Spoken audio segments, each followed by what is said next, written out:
Hi everyone, I'm Yuanxiang Gong, and today we dive into a fascinating summer research project I worked on in electrospinning. You might be wondering, what is electrospinning and how does it relate to fibers we use every day? Don't worry, I'll explain everything. First, electrospinning is a method for producing nanofibers that can be used in various scientific fields, such as filters, medical devices, and even batteries. So why study electrospinning? The simple answer is that it allows us to create lighter, stronger, and more functional materials. However, there's a challenge with electrospinning. The fibers often spread out and are hard to focus. It's like trying to water a plant with a spray bottle, but the water goes everywhere. So, how do we solve the problem?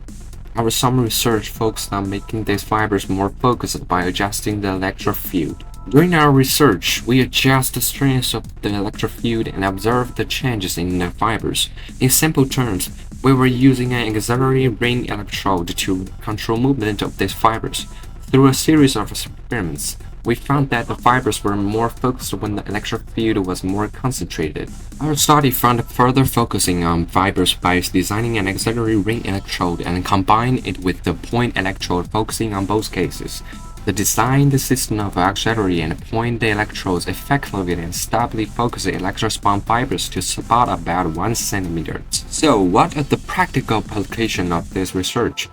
Imagine if we could use this high-quality nanofiber in medical devices, it could significantly improve their performance and their lifespan.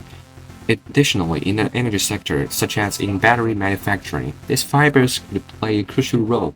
In summary, by adjusting the electric field, we made significant progress in our electrospinning research. This not only provides new insights for manufacturing nanofiber, but also opens up new possibilities for future applications. Thank you for watching.